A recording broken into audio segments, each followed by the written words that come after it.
오늘 이 시간은 예수님의 걸음이라는 제목으로 말씀의 은혜를 나누도록 하겠습니다.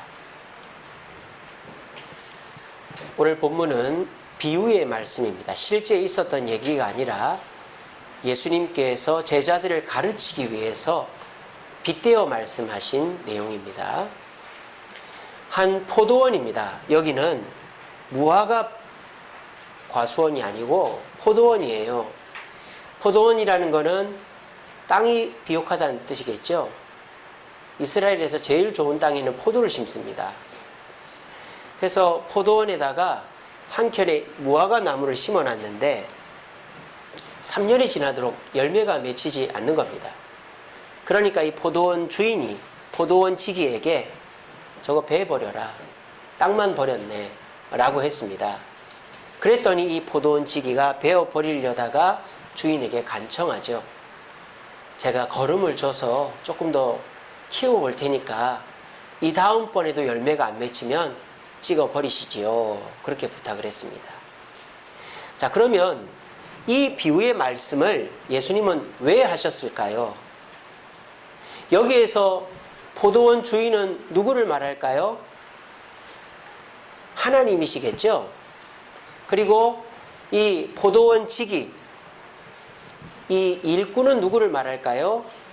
예수님을 말하겠죠? 예수님께서 거름을 주겠다고 하는 것은 이해가 됩니다만은 하나님께서 찍어버리라고 하신 것에 대해서 쉽게 납득이 되지 않습니다. 왜냐? 우리 하나님은 사랑의 하나님이시기 때문입니다. 물론 구약 성경의 하나님은 무서운 하나님, 심판의 하나님이시죠. 하지만 하나님은 또한 사랑의 하나님이시고 우리를 사랑하시는 분입니다. 그런데 이 비유 속에 나타나는 하나님은 어떤 하나님으로 나타납니까? 심판의 하나님으로 나타난다는 거예요. 그러면 예수님은 왜 이 비유에서 아버지 하나님을 심판의 하나님으로 표현하고 있을까요? 그것은 이 비유를 듣는 제자들의 마음을 이 하나님에게 투영한 것입니다. 지금 이 제자들의 마음이 굉장히 예민하고 답답하고 뭔가 뒤집어 엎고 싶은 마음이 있다는 거예요. 아유, 목사님, 그게 무슨 말씀입니까? 오늘 앞의 내용을 보십시오.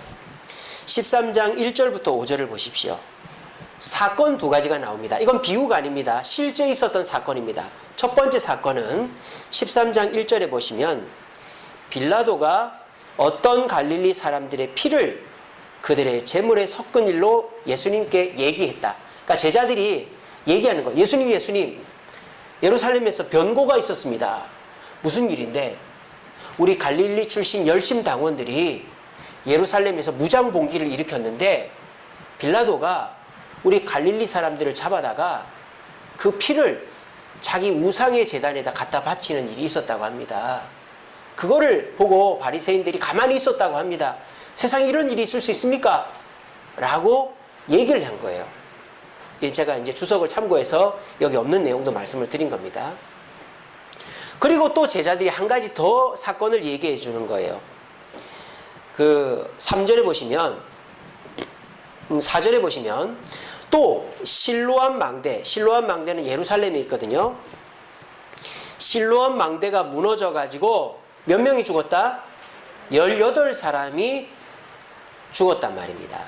이 사건도 이제 실제 있었던 사건이에요. 그래서 이 사건을 두고서는 제자들이 뭐라고 얘기를 하느냐? 고소하다, 잘 됐다라는 거죠.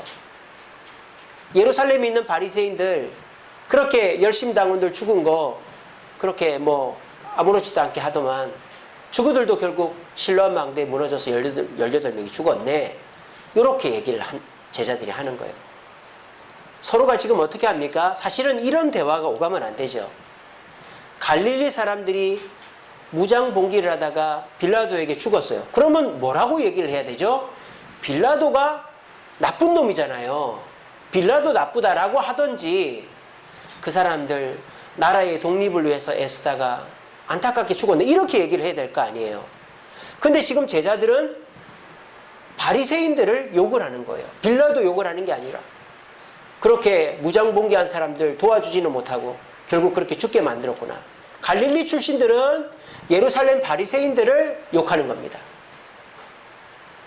그러니까 이제 바리새인들은 그 갈릴리 사람들, 열심당원들 탓을 하는 거예요. 괜히 저 사람들이 무장봉기를 해가지고 우리가 빌라도 눈치를 더 보게 만들었다. 바리새인들은 갈릴리 출신들을 탓을 하는 겁니다. 그리고 갈릴리 사람들은 바리새인들 잘 됐다고 하는 거예요. 실로암 망대가 무너져서 18명이 죽었으니까요. 이렇게 예수님이 이 비유를 말씀하시기 직전의 상황이 서로가 부정적이고 남 탓하고 불평불만을 늘어놓는 그런 상황이었다라는 거예요.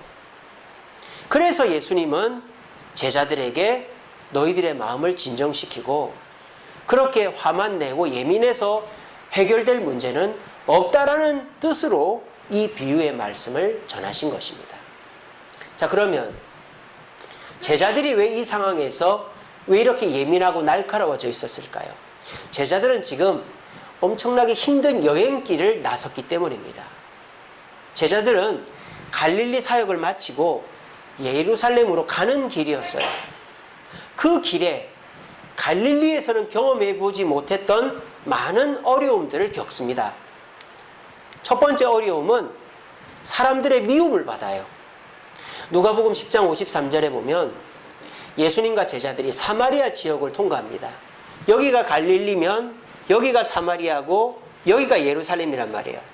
그래서 유대인들은 예루살렘에서 갈릴리를 갈 때 이렇게 가거나 이렇게 갑니다. 사마리아를 통과하지 않아요.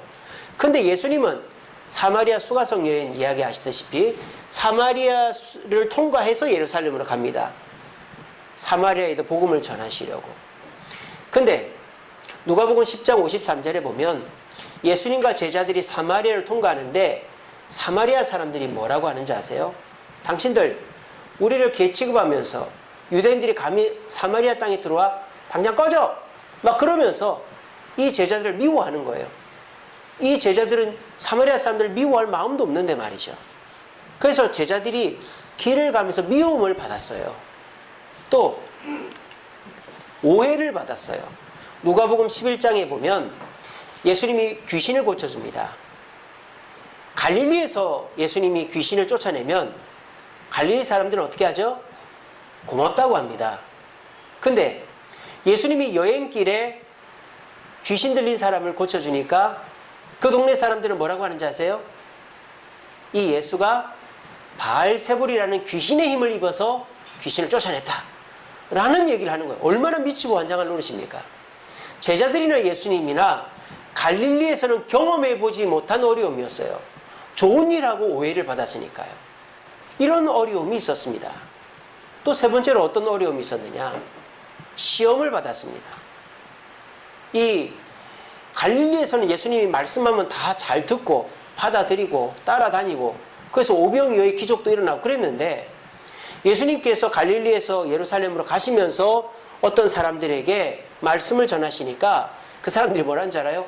증거를 보여달라는 거예요. 증거를. 네가 메시아인 증거를 우리에게 보여달라는 거예요. 무슨 말씀을 전하면은 갈릴리 사람들은 잘 받아들였는데 이 예루살렘으로 가는 과정에서 만난 사람들은 증거를 보여달라고 표적을 보여달라고 시험을 하는 것입니다. 그 예수님 표적을 안 보여줍니다. 그런 사람들은 보여줘봐야 믿지도 않을 거기 때문에. 그리고 또 어떤 어려움이 있었느냐? 사람들이 트집을 잡아요. 예수님이 어느 마을에 들어가서 식사를 합니다. 그것도 예수님이 밥 한 끼 달라고 한 것도 아니고 그 집주인이 나와서 식사하고 가세요. 왜냐하면 유대인들은 고아와 과부와 또 객을 대접하잖아요.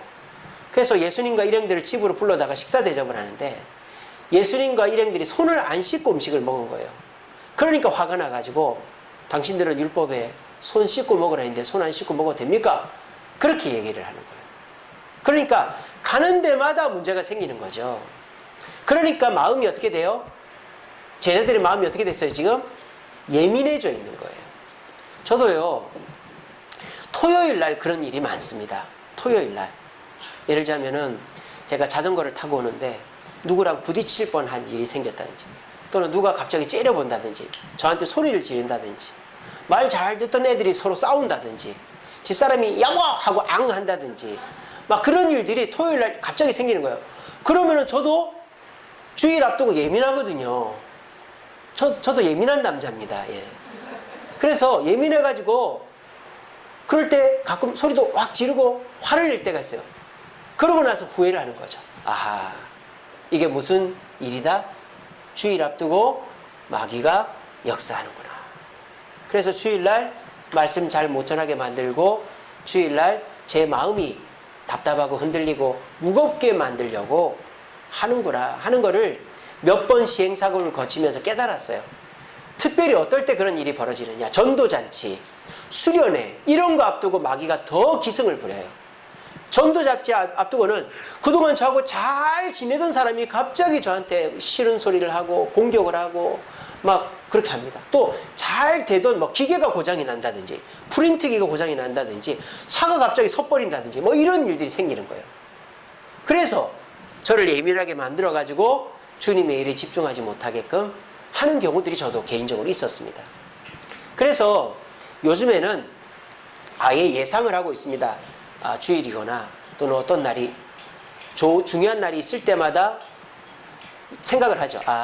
또 마귀가 나를 시험하게 하려고 할 텐데 넘어가지 말자. 그렇게 마음을 다스려요. 이제 그렇게 하는데 제자들은 그게 안 됐던 거죠.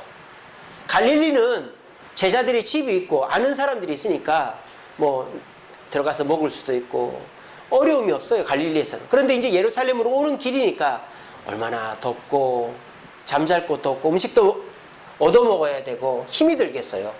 그렇게 힘이 드는데 갈릴리에서는 사람들이 미워하거나 오해하거나 시험하거나 트집 잡는 일이 없었단 말이에요. 그런데 예루살렘으로 가까워지면 가까워질수록 사람들이 미워하고 오해하고 시험하고 트집을 잡았어요. 그러니까 어떤 말까지 나왔는지 아세요? 누가복음 10장에 보면은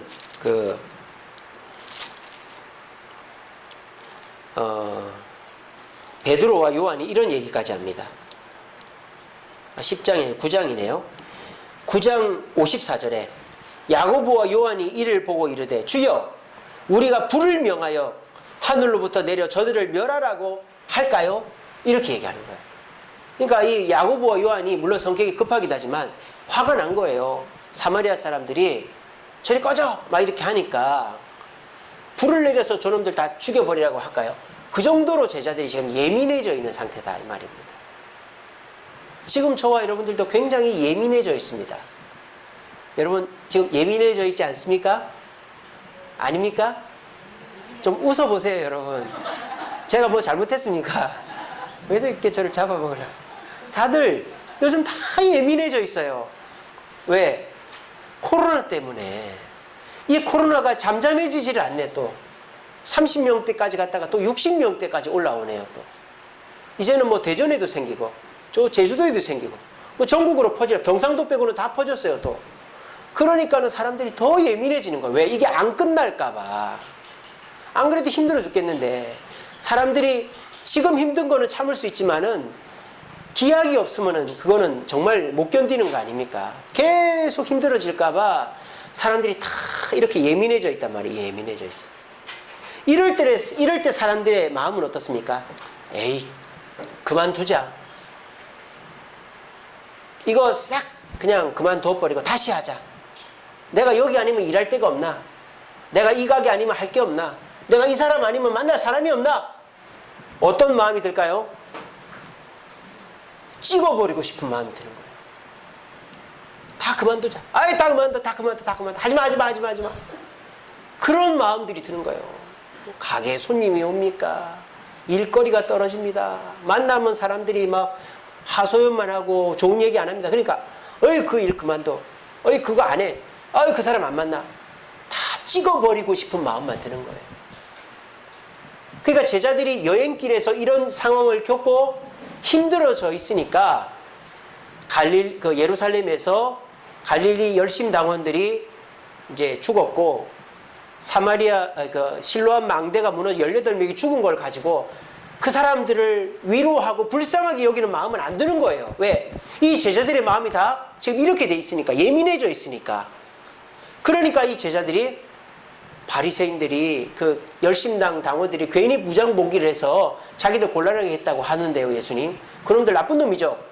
그러면서 그럼 그놈들도 실로암 방대가 무너져서 18명이나 죽었대요. 예수님 잘 됐죠. 막 이런 얘기를 하고 있는 거예요, 지금. 그러니까 예수님이 딱 직감을 하신 거죠. 아, 이놈들이 지금 예민하구나. 예민하구나. 그래서 안 좋은 쪽으로만 자꾸 생각을 하는구나. 안 좋은 쪽으로만 생각하는구나. 그래서 예수님이 지금 이 비유의 말씀을 하시는 것입니다. 여러분, 사람이 받을 수 있는 유혹 중에서요, 제일 심각한 데미지가 있는 유혹이 뭔지 아세요? 사람은 많은 유혹을 받습니다. 뭐 물질의 유혹도 받고, 뭐 성적인 유혹도 받고, 뭐 게으름의 유혹도 받고, 여러 가지 유혹을 받습니다. 근데 제가 개인적으로 생각할 때 사람이 받는 유혹 중에서 제일 내가 크게 문제가 일어나는 유혹은 성급함이라고 생각해요. 성급함. 왜냐? 사람이 아무리 똑똑해도, 아무리 준비가 잘 돼 있어도, 아무리 성격이 좋아도 성급해버리면 말짱 도루묵이 됩니다. 준비를 다 해놓고 조금만 기다리면 될 텐데 성급해가지고 덥석 그걸 물어버리면 물고기 어부한테 잡혀가는 거예요. 근데 요즘 사람들이 보면 마음이 예민해져 있으니까 신중하지를 못한 것이죠. 참지를 못하는 것이죠. 성급해져 있는 거예요. 그래서 학교도 그냥 요즘 사람들 보면 다니다가 요즘 예전에 저희 때만 해도 자퇴가 어디 있습니까?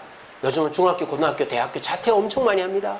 직장도 아유 내가 다른 데 갈 데 없나 그만둡니다. 그리고 회사도 그냥 문 닫아버립니다. 이처럼 사람들이 조금만 어려움이 있으면은 예민해져 있으니까 아유 내 다른 거 하고 말지 뭐 하고는 그냥 그만둬버리는 성급함이 요즘 사람들의 마음에 가득히 차 있는 거예요. 왜일까요? 요즘 사람들이 선호하는 게 뭡니까? 화려한 것입니다.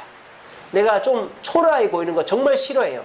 초라한 일일 것 같으면 아예 안 합니다. 월급이 작아도 편의점이나 뭐 쇼핑센터나 이런 편안하고 안락한 데서 일하는 걸 좋아하지 200~300만 원 줘도 땀 흘리면서 막 힘든 일을 안 하려고 그래요. 요즘 사람들 화려한 일 좋아합니다. 쉬운 일 좋아합니다. 아무리 확실해도 쉬운 길로 내가 공장 나가서 일하면 200만 원, 300만 원 벌 수 있다 해도 그게 이제 간단한데 그게 이제 어렵지만 간단한데 그냥 사람들이 여기다 투자하고 뭐 이렇게 해서 사람들 좀 모으면은 돈 벌 수 있다. 쉽게 다단계 이런 거 하면 된다. 이런 말에 쏙 넘어가가지고 땀 안 흘리고 돈 벌 수 있다고 하니까 다단계에 빠집니다. 그 쉬운 길이죠. 또 요즘 사람들이 뭘 좋아합니까? 빨리 된다 하면 좋아합니다. 기다리라 그러면 잘 안 기다려요. 빨리 된다고 하면 그 일을 하려고 합니다. 요즘 사람들이 왜 성급함에 빠지느냐? 화려하고 쉽고 빠른 거를 좋아하기 때문에 성급함에 빠져 있습니다. 그래서 성급하게 덥석 물어버렸는데 나중에 문제가 터지는 거예요. 그러니까 사람들이 더 큰 어려움에 처하고 하니까 자꾸 어려워지다 보니까 이렇게 날카로워져 있는 것이죠. 여러분들도 어떻습니까? 우리가 날카로워져 있다 보니까 더 성급해지고 성급하다 보니까 더 문제가 터져나는 자꾸 어려움이 겹쳐 일어나는 상황 속에 있지 않습니까? 이럴 때 주님은 제자들에게 이 비유의 말씀을 전해주신 것입니다. 오늘 이 시대의 모든 사람이 성급해져 있습니다. 그러니까 거리로 뛰쳐나오죠. 미국은 지금 데모하고 난리 나지 않았습니까? 그래서 그 사람들이 선택한 게 뭡니까? 약탈 아닙니까? 약탈. 성급함의 끝은 약탈입니다. 전쟁입니다. 참다 안 되면 거리로 나와서 훔쳐가는 거죠. 그 흑인 죽은 것 때문에 그러는 것 같아요. 코로나 바이러스로 인한 그 예민함들이 미국 데모로 표출된 거예요. 그런 일은 우리나라에서도 일어날 수 있어요. 뭐 하나 사건만 일어나죠. 거리로 몰려나와서 그런 일이 우리나라에 똑같이 벌어질 것입니다. 사람들이 예민해져 있으니까 지금 다.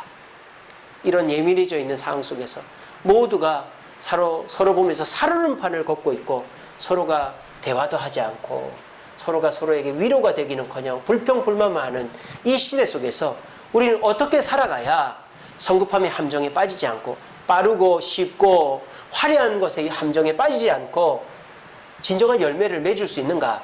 오늘 이 비유의 말씀 속에 나와 있다는 것입니다. 부디 성급함 속에서 예민해져 있는 이 시대 속에 여러분들만큼은 거기에 동요하지 마시고 오늘 말씀 속에 깨달음을 얻어서 주님의 뜻과 방법대로 행함으로 우리 모두 조금 늦더라도 온전한 열매 맺고 기뻐할 수 있는 최후의 승리자리 될 수 있는 저와 여러분들 되시기를 간절히 바랍니다. 자, 이 포도원 지기, 그러니까 제자들은 예수님, 하나님을 파는 거죠. 지금 쉽게 말하면 하나님이 심판의 하나님 아닙니까? 하나님이 저들 심판하실 거 아닙니까? 이런 식으로 얘기를 하니까 예수님이 그래, 포도원 주인은 이 나무를 베라고 했다 치자, 그렇게 얘기하시는 거예요. 그런데 이 포도원 주인은, 포도원 지기는 지금 뭐라고 한다? 이 포도원 지기는 뭐라고 한다? 거름을 주자고 한다. 그럼 이 포도원 지기 일꾼은 누구를 말하는 거예요? 예수님을 말하는 것입니다. 거름을 주자. 여러분, 열매가 안 생기는데 거름을 주자라는 것이 당장에 납득이 되지 않습니다. 열매가 안 생기면은 뭐 나무를 바꿔 심어야지, 아니면 접붙이기를 하든지, 아니면 무슨 가지치기를 하거나 병충해 예방을 해야지 거름을 줘서 어느 세월에 열매를 거두자 말입니까? 근데 예수님은 제자들에게 열매가 맺히지 않으면 거름을 줘야 된다고 말해요. 여러분, 거름이 뭡니까? 똥 아닙니까? 오줌 아닙니까? 그리고 동물이 썩거나 식물이 썩거나, 또는 요즘은 질산 비료 이런 것처럼 광물질 같은 거를 이렇게 가지고 만들어서 식물에게 주는 게 거름이죠. 그래서 이 거름은 우리가 볼 때 그렇게 매력적인 것이 아닙니다. 근데 예수님은 지금 열매가 맺히지 않는 것에 대한 해결책으로 거름을 선택했다는 거예요. 근데 거름은 어떤 상태에 있습니까? 냄새가 납니다. 왜? 거름은 저 구석에 보이지 않는 곳에 숨어가지고 자기가 썩고 있기 때문에. 그래서 거름은 깨끗하거나 화려한 것과는 거리가 멉니다. 지금 우리 예수님은 깨끗하고 화려하고 대단한 것을 얘기하는 게 아니라 냄새나고 구석에 처박혀 있는 거름을 얘기합니다. 그런데 냄새나고 구석에 있는 이 거름은 무엇을 품고 있습니까? 생명을 품고 있습니다. 에너지를 품고 있습니다. 거름은요, 그 거름 들춰보면 뭐가 있습니까? 구더기도 있고 지렁이도 있고 그렇지 않습니까? 아무것도 못 사는 게 아니에요. 거름은 생명이 살 수 있는 공간입니다. 그리고 그 거름은 나중에 식물에게 주면 에너지를 공급하는 도구가 되어지는 거죠. 냄새가 나지만 말입니다. 그리고 그 거름은 어떻습니까? 무엇인가가 희생한 상태이지요. 식물이 썩던 동물이 썩던 무언가가 썩어서 만들어진 것이 거름입니다. 그러니까 이것은 뭐 쉽게 되는 게 아니라는 거예요.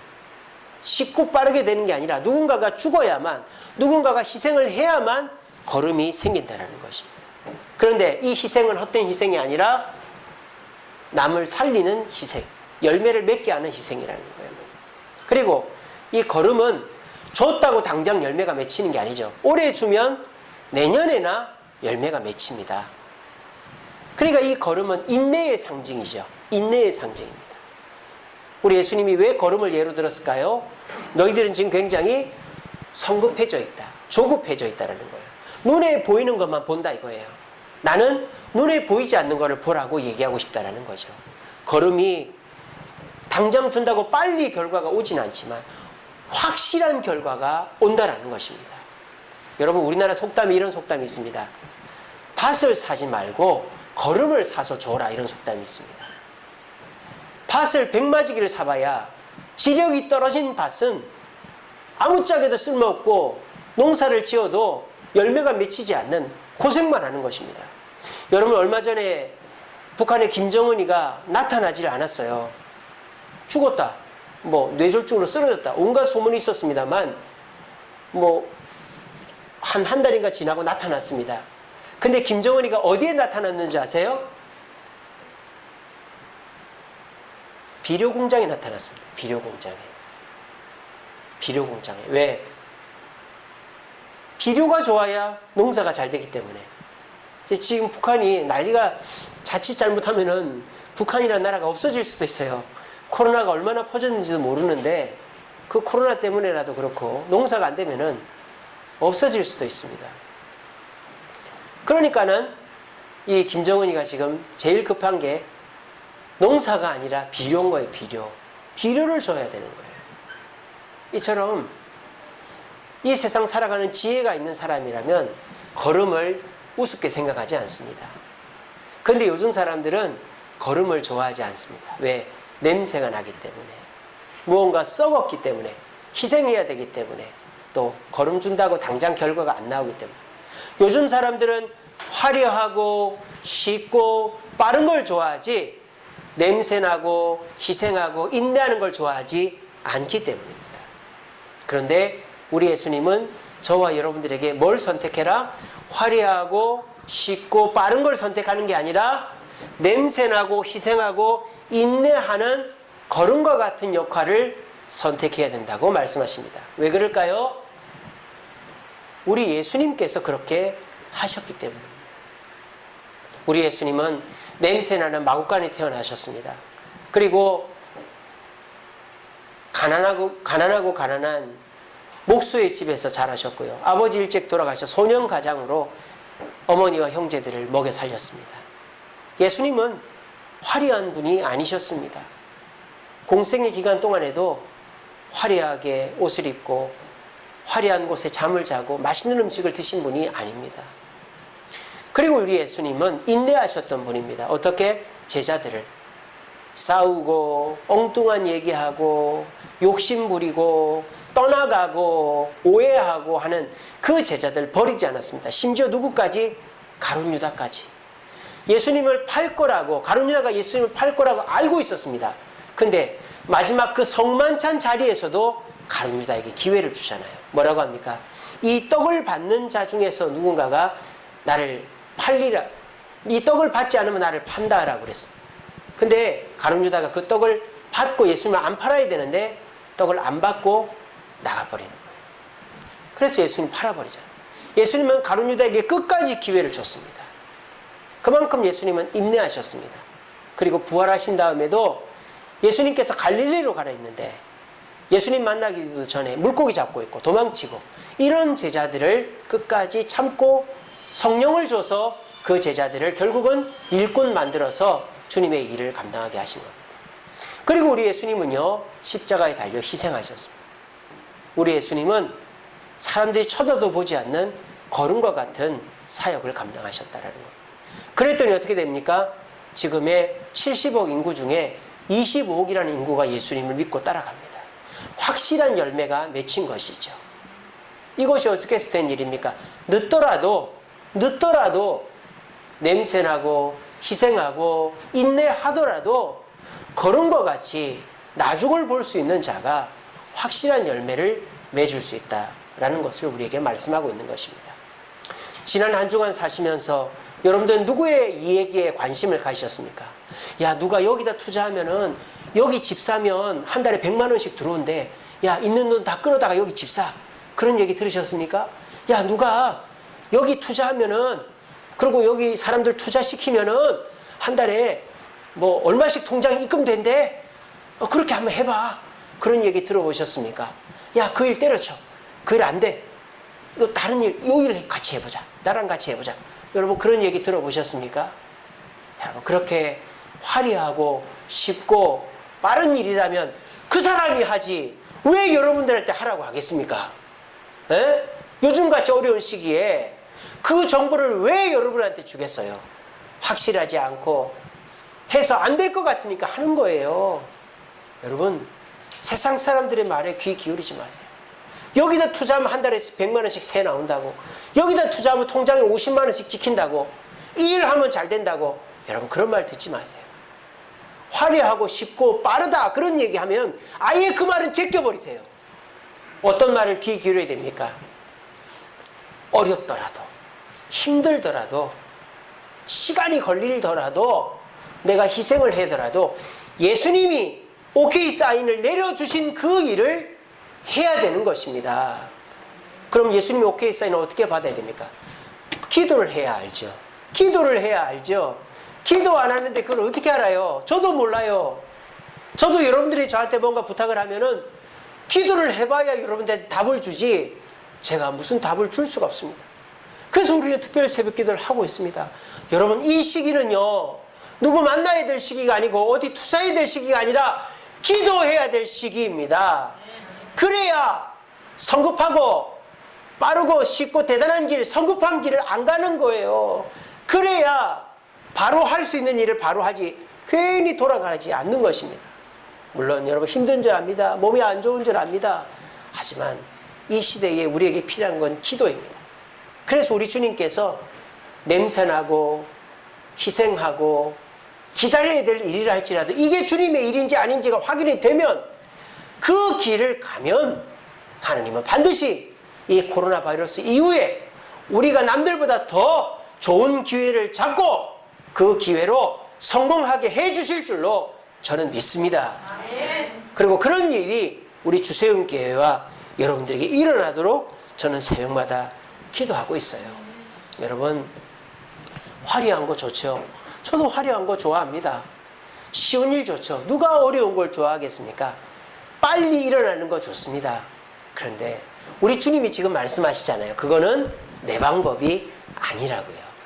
그건 내 방법이 아니라고요. 제자들이 찍어버리자 그랬잖아요. 쉽고 빠르고 화려한 방법으로 찍어버리자. 하나님 핑계 대면서 찍어버리자잖아요. 근데 우리 예수님 지금 아니라고 하잖아요. 그건 내 방법이 아니라잖아요. 나의 방법은 냄새가 나더라도, 내가 희생을 하더라도, 오래 기다리더라도 내 뜻대로 하는 것이 나의 방법이라고 지금 말씀해 주시잖아요. 그럼 우리는 어떻게 해야 됩니까? 사람들의 얘기는 참고로만 하고 주님께 기도해서, 정말 중요한 사실에 대해 주님께 기도해서 주님이 응답 주시는 것을 가지고 냄새가 나더라도 희생을 하더라도 기다리더라도 해야만 우리는 확실한 열매를 맺을 수 있는 것입니다. 저는 여러분들에게 주님의 말씀을 전해드렸습니다. 이제 선택은 여러분들에게 달려 있습니다. 여러분 아마도 중요한 선택을 해야 될 일들이 한두 가지씩은 다 있으실 것입니다. 여러분들의 가정에서, 직장에서, 개인적으로 중요한 선택을 해야 될 일이 있을 거예요. 오늘 말씀을 듣고 화려하지 않고 희생하고 또 오래 기다려야 되는 일이라 할지라도 주님께 기도해보고 주님이 그쪽으로 가라고 한다면 그렇게 해보십시오. 그게 반드시 주님의 역사가 일어나는 길인 줄로 저는 믿습니다. 그렇게 하셔서 저와 여러분들이 그 주님의 역사로 말미암아 이 코로나 바이러스 끝나고 모든 일이 마무리되었을 때 우리 모두 웃을 수 있는 그날이 속히 오도록 함께 노력할 수 있는 저와 여러분 되시기를 간절히 바랍니다. 말씀을 맺겠습니다. 우리 이 말씀 같이 읽어보겠습니다. 시작. 내가 그리스도와 함께 십자가에 못 박혔나니 그런즉 이제는 내가 사는 것이 아니요 오직 내 안에 그리스도께서 사시는 것이라. 아멘. 우리 주님은 이렇게 사셨어요. 냄새나는 곳에서 태어나 냄새나는 곳에 생활하셨고 제자들을 위해서 인내하셨고 십자가에 희생하셨습니다. 이제 우리에게 그렇게 살라고 말씀하십니다. 내 안에 그리스도께서 사신 것이라. 십자가에 못 박힌 그리스도와 함께 사는 것이 우리들의 삶이다 말씀하십니다. 우리 예수님은 왜 그렇게 말씀하실까요? 예수님의 이런 인생이 실패한 인생이고 좋지 못한 인생이라면 이렇게 말씀하시겠습니까? 안 하시죠. 예수님은 냄새나는 곳에 태어나 인내하시고 십자가 희생하셔서 하늘과 땅의 권세를 가지셨고 25억의 인구가 예수를 믿게 하는 결과 성공의 열매를 거두셨기 때문에 우리에게도 이 말씀하시는 겁니다. 예수님 십자가 달려 죽으시고 2000년 지난 다음에 지금에서야 25억이 주님을 믿습니다. 시간이 걸릴 수 있지요. 하지만 여러분들 얼마 지나지 않아서 여러분들 이 어려움과 가정의, 직장의, 개인의 문제를 주님 방법대로 하면 주님은 해결해 주실 줄로 믿습니다. 우리 모두 세상의 방법, 쉽고 화려하고 빠른 거, 성급한 그 방법 따라가지 마시고 주님의 방법대로 실천해 보셔서 우리 모두 주님 뜻대로 하길 잘했어 라고 말하며 승리자들 될 수 있는, 성공자들 될 수 있는 저와 여러분 되시기를 간절히 바랍니다. 기도하겠습니다.